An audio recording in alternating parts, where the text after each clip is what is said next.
pense que quand on parle de droits des filles et des femmes, au Sénégal surtout, nous remarquons qu'il y a une avancée significative en ce qui concerne les textes juridiques.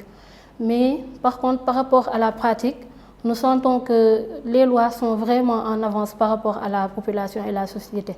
Et tout ça, il y a beaucoup de paramètres qui rentrent en compte, surtout quand on prend l'aspect psychologique, l'aspect sociologique, avec l'éducation qu'on a reçue, où c'est une éducation basée sur des stéréotypes, où la femme n'a pas son mot à dire. Tout ce qu'elle a à faire, c'est de subir sans pour autant qu'on lui demande son avis. Donc c'est des choses qui font qu'aujourd'hui, par rapport à la pratique, qu'il y ait moins d'avancées par rapport à la théorie.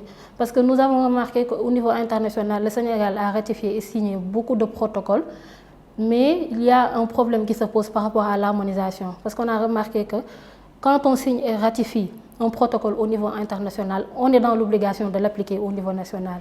Mais le problème se pose au moment où il n'y a pas une certaine harmonisation entre les conventions internationales et les lois nationales.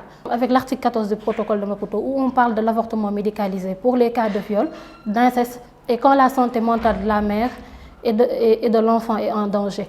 Donc, ce qui fait que le Sénégal a signé et ratifié ce protocole, mais il n'y a pas une application effective au niveau national, parce que tout simplement, il n'y a pas une harmonisation au niveau national, puisque la loi sénégalaise interdit l'avortement, mais pas sous toutes ses formes. Le seul cas qui est autorisé, c'est quand la santé de la mère est en danger.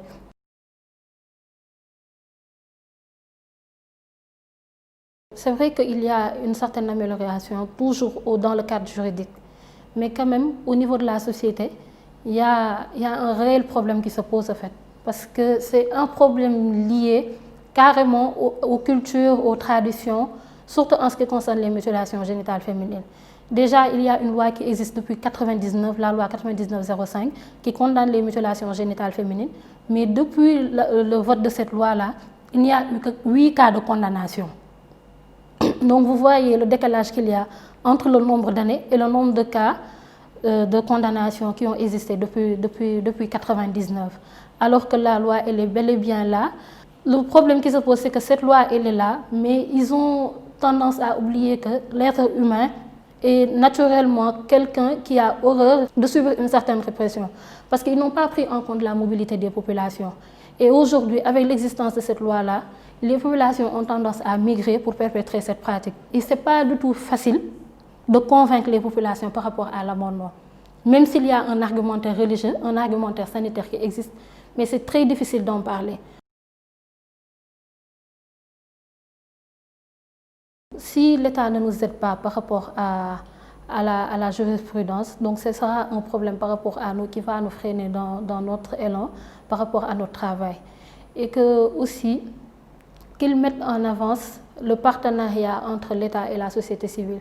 Parce que nous sommes tous les jours confrontés aux réalités du terrain, on est toujours sur le terrain, on est toujours proche des populations, nous connaissons les réalités mieux que l'État, qui sont plus focalisées sur les décisions que par rapport au plan opérationnel. Nous qui sommes au plan opérationnel, on a beaucoup plus d'expérience, nous côtoyons plus les populations et qu'ils prennent en compte tout ce qui est en train d'être fait par la société civile pour une certaine harmonisation. Parce que même dans le cadre de l'obtention des données, c'est un problème.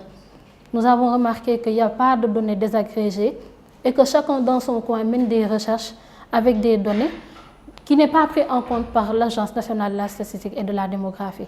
Et c'est un problème que nous rencontrons tous les jours.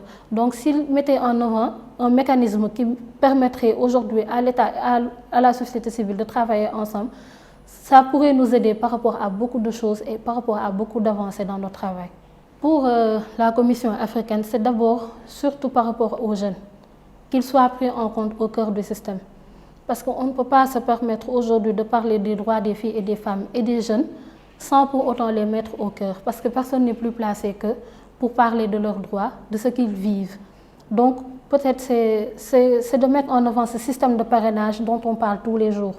Qu'il y ait un accompagnement au niveau des jeunes, qu'on les forme, qu'on les permette aujourd'hui d'être aux instances de prise de décision pour qu'ils puissent décider de leur avenir, qu'ils aient leur mot à dire et un choix à faire quand il s'agit de leur vie et de leurs droits.